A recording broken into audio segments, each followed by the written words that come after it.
నమస్తే welcome to metro ఉదయం news. ప్రజా పాలన భాగంగా తెలంగాణ ముఖ్యమంత్రి రేవంత్ రెడ్డి ప్రభుత్వంలో వర్ధన్నపేట నియోజకవర్గంలో 475 మంది లబ్ధిదారులకు 336 మందికి ఇందిరమ్మ పట్టాలను ఇవ్వడం జరిగిందని వర్ధన్నపేట ఎమ్మెల్యే కేఆర్ నాగరాజు అన్నారు. నేడు హనుమకొండ జిల్లా ఐనవోలు మండలం కేంద్రంలో జిల్లా ప్రజా పరిషత్ పాఠశాల ఆవరణంలో ఏర్పాటు చేసిన సభను ఉద్దేశించి మాట్లాడుతూ కార్యక్రమంలో Warangal DCCB bank chairman M Ravindra Rao, జిల్లా కలెక్టర్ ప్రావీణ్యతో పాటు ఎంపీడీఓ రఘుపతి రెడ్డి, తహసీల్దార్ విక్రమ్ కుమార్, మండల కాంగ్రెస్ పార్టీ అధ్యక్షుడు మహేష్ కుమార్ గౌడ్, కార్యకర్తలు, నాయకులు, మహిళలు పెద్ద ఎత్తున హాజరై కార్యక్రమంలో పాల్గొన్నారు.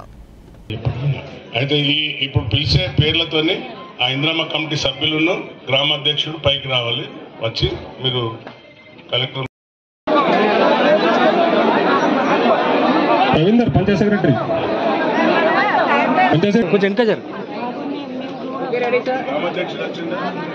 నెక్స్ట్ ఒంటిమాడిపల్లి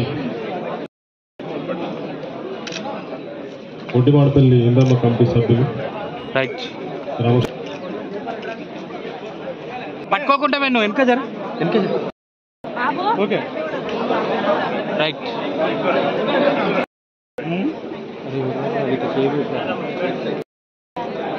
పుల్లెలు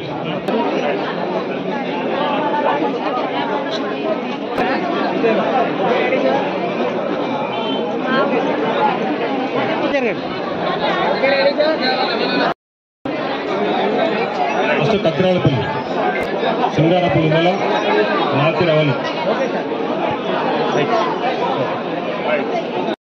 రైతుల పక్షాన, విద్యార్థుల పక్షాన, ఉద్యోగస్తుల పక్షాన ప్రతి దాంట్లో కూడా ఎక్కడ కూడా కాంగ్రెస్ ప్రభుత్వం తప్పు చేయకుండా నిరుద్యోగ పిల్లలు మనోళ్ళు ఎంతో మంది బాధపడుతుంటే 60,000 పై చిలుకులు ఉద్యోగాలు ఇచ్చిన ప్రభుత్వం ఏకైక ప్రభుత్వం తెలంగాణలో కాంగ్రెస్ ప్రభుత్వం. ఏ ప్రభుత్వం కూడా ఇవ్వలేకపోయింది. అలాగే రైతుకు రుణమాఫీ, రైతుకు బోనస్, ఉచిత బస్సు ప్రయాణం, నిరుపేదలకు కరెంటు 200 యూనిట్లు ఉచిత current, gas cylinder, Rajiv Aarogyasri బీమా పథకాన్ని కూడా ఇవ్వడం, ఇలాంటివన్నీ కూడా పూర్తి చేసుకుంటూ ముందుకు పోతున్నా కూడా ఇంద్రమ్మ ఇల్లు అది ఇల్లా, అల్లుడస్తే ఎక్కడ పండుకుంటాడు, మేకస్తే ఎక్కడ పెడతారు, గొర్రె ఉంటే ఏం చేస్తావు అన్న పోయిన ముఖ్యమంత్రి మరి ఎందుకు ఇల్లు ఇల్లేకపోయినారు అనేది నేను అడుగుతున్నాను. కాబట్టి రాగానే ప్రభుత్వం ఏదైతే వాగ్దానం చేసిందో ఈరోజు చక్కటి ఆలోచనతో ఇంద్రమ్మ కమిటీలు వేసి మొదటిగా ఎవరైతే ఒంటరి మహిళ ఉన్నారో వయసుతో నిమిత్తం లేదు, వయసు ఎంతున్నా కూడా అమ్మ 60 ఏళ్ళున్నదా, 50 ఏళ్ళున్నా, 70 ఏళ్ళున్నా కూడా అలాంటి ఒంటరి మహిళకు కూడా ఇవ్వాలని ఒక మంచి ఉద్దేశంతో కాంగ్రెస్ ప్రభుత్వం ముందుకు పోతూ ఆ బాధ్యతను ఇంద్రమ్మ కమిటీల ద్వారా పూర్తి చేసి వాళ్ళు మనకిస్తే ఆ లిస్టును గౌరవ కలెక్టర్ గారికి పంపిస్తే అధికారుల ద్వారా కరెక్ట్ అయినా కాదా, ఇలా మరి నాగరాజు చుట్టాలకు ఇచ్చుకున్నారా, ఎమ్మెల్యే చుట్టాలకు ఇచ్చుకున్నారా, లేకుంటే ఇంకెవరైనా నాయకులకు చుట్టాలకు ఇచ్చిందా, అవన్నీ వెరిఫై చేయవలసిన బాధ్యత అధికారుల పైన పెట్టిండ్రు. అధికారులు కరెక్ట్ గా వెరిఫికేషన్ చేసి అంటే అన్నింటినీ కూడా చక్కగా ఆలోచించి ఎవరు అర్హులు అనేది చూసి అర్హులైన మహిళా సోదరిమణులకి ఇవ్వాలని ఆ లిస్టును అప్రూవ్ చేసి మొన్న గౌరవ మంత్రి అప్రూవ్ తీసుకొని నిన్న నుండి మనం పట్టాలు ఇవ్వడం ఇది 2వ రోజు. నిన్న వర్ధన్నపేటలో కూడా సుమారుగా 250 పట్టాలు ఇవ్వడం జరిగింది. ఈరోజు మొత్తం మనకు 475 మందిలో 336కి ఇవాళ మనం ఇవ్వడం జరుగుతుంది.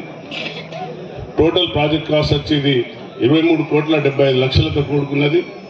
సో ఇప్పుడు ఎవరైతే అధికారులు చెప్పినారమ్మా చక్కగా ఇల్లు కట్టుకోండి, ఏమాత్రం కూడా ఇసుక విషయంలో మా నాయకులను అందరినీ నేను రిక్వెస్ట్ చేస్తున్నా.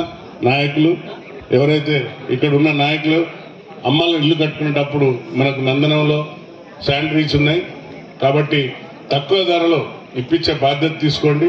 వాళ్ళ ఇల్లు కట్టుకునే దానికి మీరు కూడా అందరూ సహకరించాలని నేను ఈ వేదిక మీదకెళ్ళి అడుగుతున్నా. ఎందుకంటే మన పైన బాధ్యత ఉంది. ఎలానైతే కాంగ్రెస్ను గెలిపించుకున్నామో అలాగే మీరందరూ ఈరోజు ఆ తల్లులకు ఇల్లు కట్టి ఇవ్వాల్సిన బాధ్యత మీరు పర్యవేక్షణలో, మీ ఇంద్రమ్మ కమిటీ పర్యవేక్షణలో, మండలాధ్యక్షుని పర్యవేక్షణలో, గ్రామాధ్యక్షుని పర్యవేక్షణలో, నాయకుల పర్యవేక్షణలో ఇల్లు పూర్తి చేసి మనం మళ్ళీ ఈ యొక్క పండుగ రాకముందే ఈ శుభకార్యం చేసుకోవాలి. నేనైతే అనుకుంటామో పుట్టినరోజు మంచి రోజు, చచ్చిపోయిన రోజు మంచి రోజు. ఇందిరాగాంధీ ఆశయాలతో వచ్చిన కాంగ్రెస్ గెలిచిన రోజు మంచి రోజు, ఈ రోజు మంచి రోజు అనుకుంటా. ఎందుకంటే మీకు అందరికి పట్టాలు వస్తుంది.